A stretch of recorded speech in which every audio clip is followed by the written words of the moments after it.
joining us again for another segment of Let's Talk Real Talk with Angela Rosas. Today we have an interesting topic that we're going to be sharing on, and it's concerns that women have within childbirth and the choices that we make, and sometimes they're not wise choices, and sometimes they're not good choices to where it is that it's safe for the baby or it's safe for us. So we're going to share a little bit about a little bit of history, a little biblical history, if you don't mind. I was thinking about Mary. Mary was the mother of Jesus. Now, she was traveling at the time, her and Joseph, they were trying to escape because they were under attack as far as trying to find out where Mary and Jesus and Joseph was, because they were trying to kill the baby Jesus, trying to confiscate the baby Jesus, the King Herod. So they were traveling and they were kind of like, I guess, under the radar, if you would say, trying to live low key because they were kind of like on the run, if you would say, in today's language.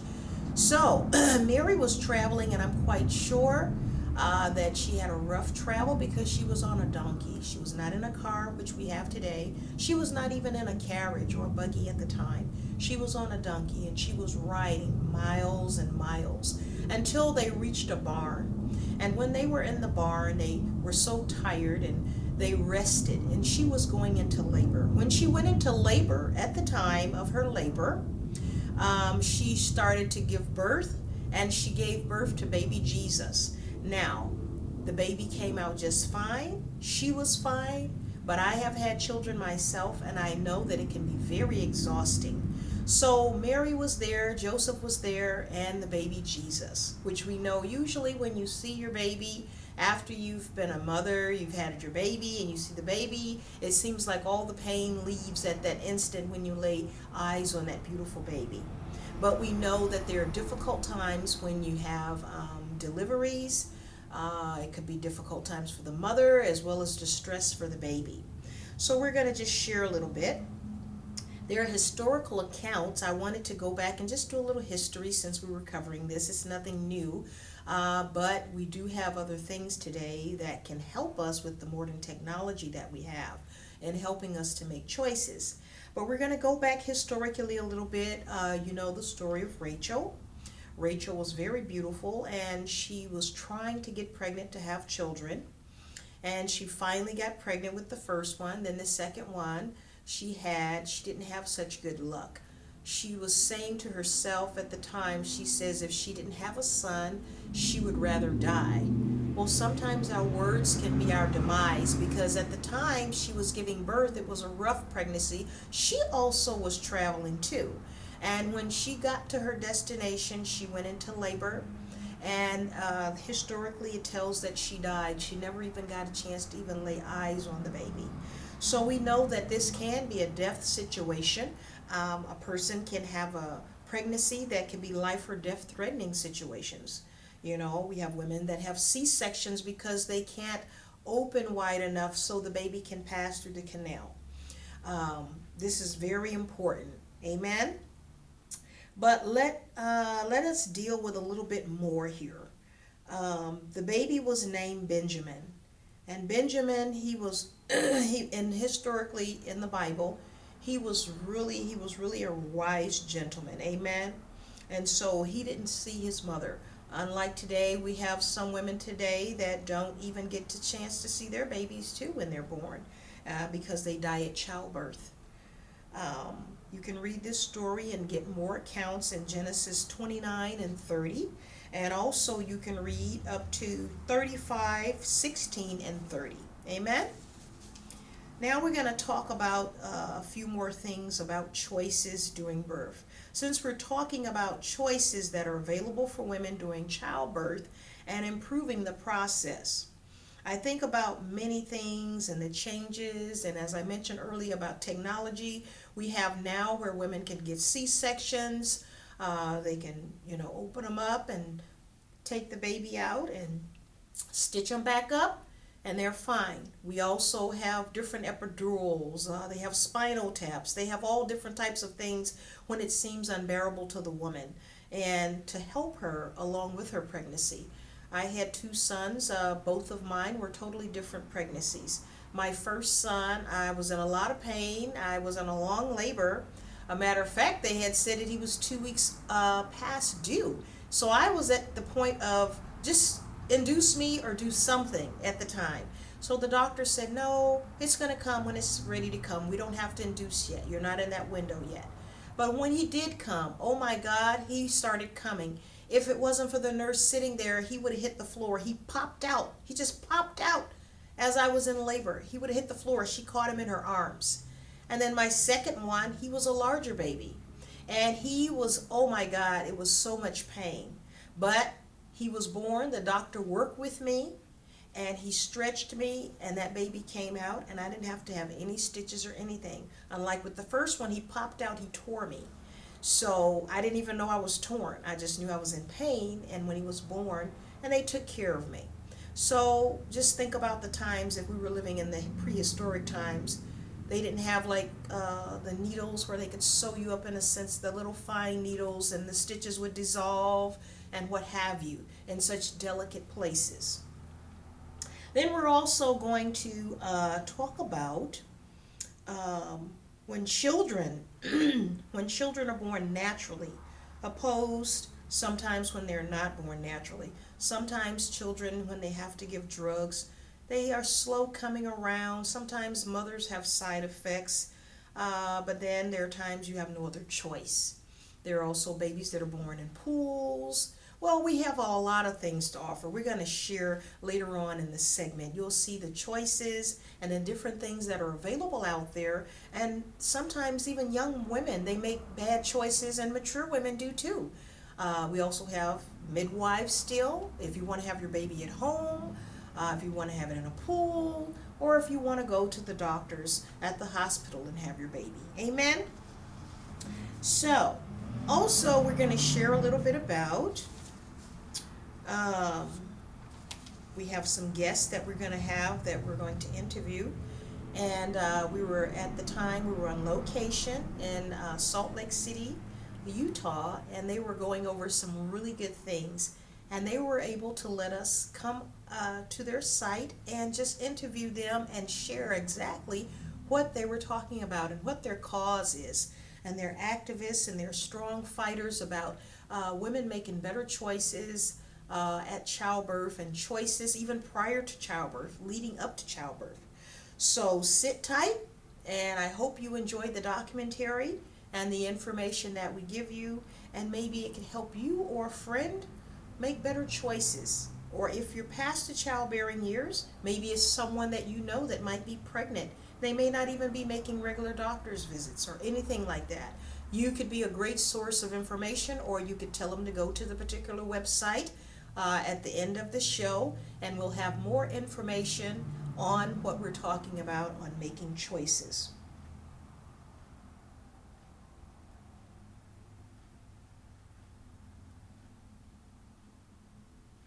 Well, I hope you enjoyed the documentary today that we had on the show on Let's Talk Real Talk. We thank you that you're enjoying our segments that we're showing on our program, and we want you to just hit us up and let us know what you think about the shows that we're airing. If there are any particular ideas or things that you might want to talk, email us.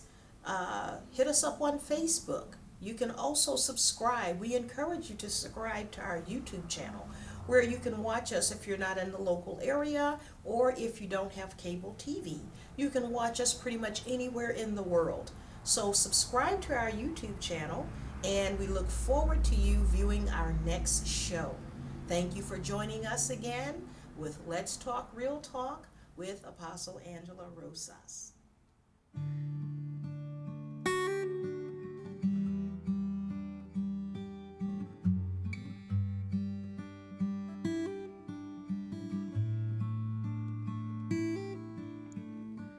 Mom and Dad, take a look at me. On my back, riding both hands free, and I'm alright. It's a good night, bigger now than I've ever been. Training wheels got no need for them. Mom, I'm growing.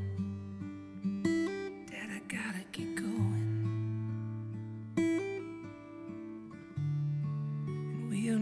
the same. Every day we are changing. Another season fades. That's okay, 'cause we are changing anyway.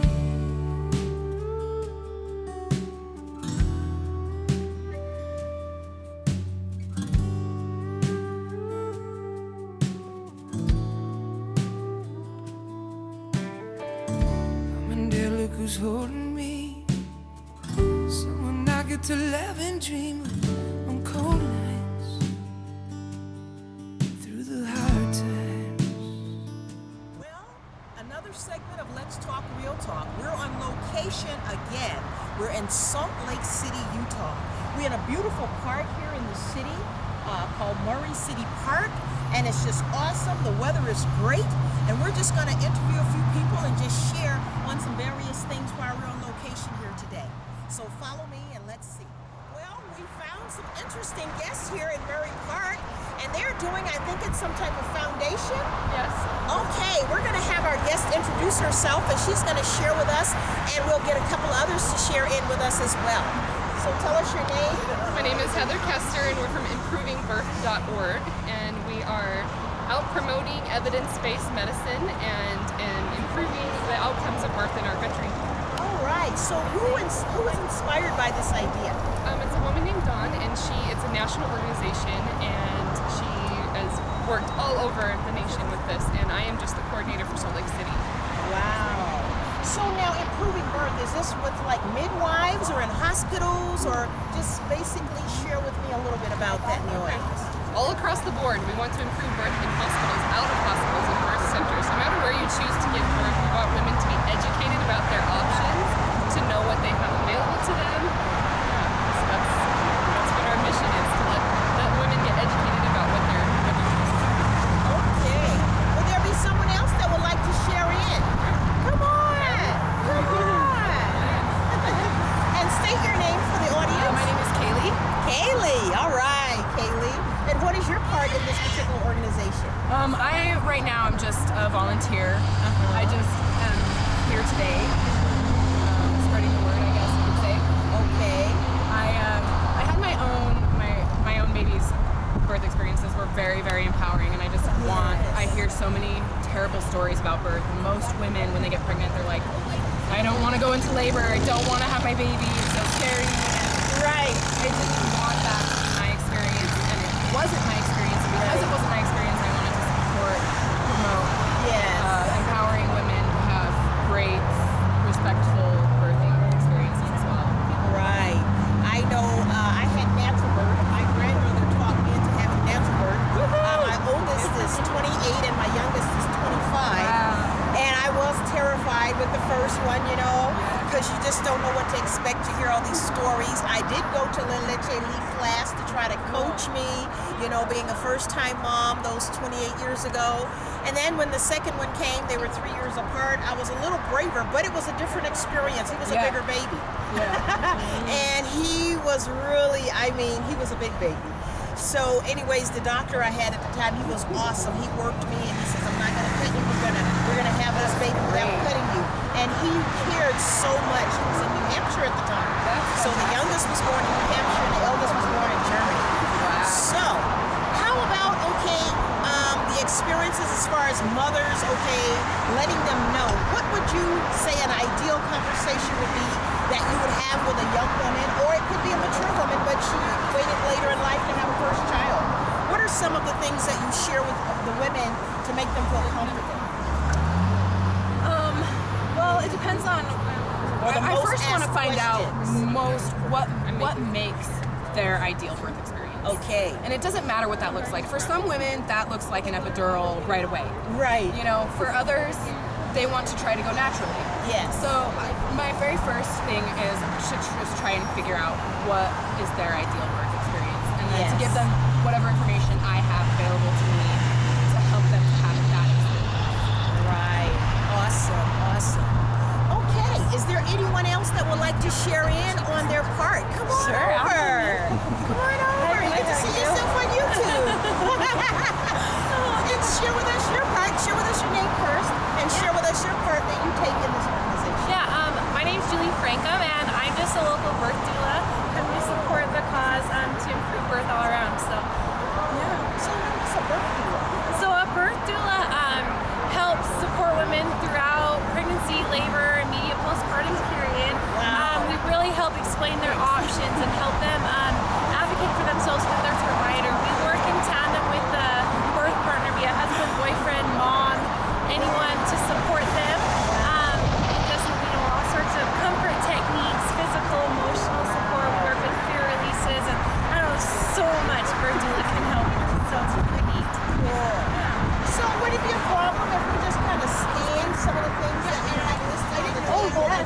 Until camera guy will come in and you can just share what are the normal things when people come and stop by in the park and ask and inquire and just what do you do? Just kind of share this part with us. Yeah, absolutely. I mean, we have a whole bunch of information here.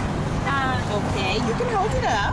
Yeah. These are cards. They're just some statistics about birth, what it is like in the United States, and what's actually evidence and science based, and how they differ. It's really eye opening.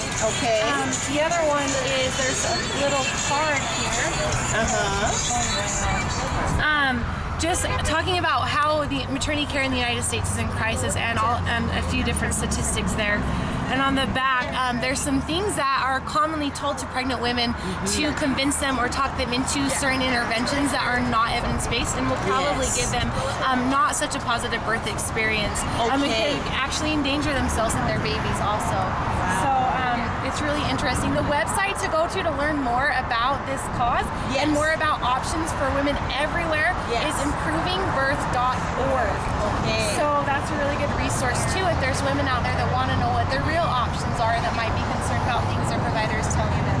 So all the women that are here, did they have their babies natural birth or how did they have their babies? You know, there's a good variety. Yeah, I had my first baby was a C-section. My second baby was a vaginal birth at home. Yes. I had 5 natural births in the hospital and then a C-section. And she's a midwife, and I originally she used to be here. She did a home birth and a there's just such a wide variety. It's not so much about birthing a specific way. It's about being informed of all your choices so that you can make the best choice for you. So awesome. Well, I want to thank, what is the name of the group again? It's Improving Birth. I want to thank Improving Birth for their interview here today. We're in beautiful Salt Lake City on the road again with Let's Talk Real Talk, and we hope to see you in another segment. Thank you.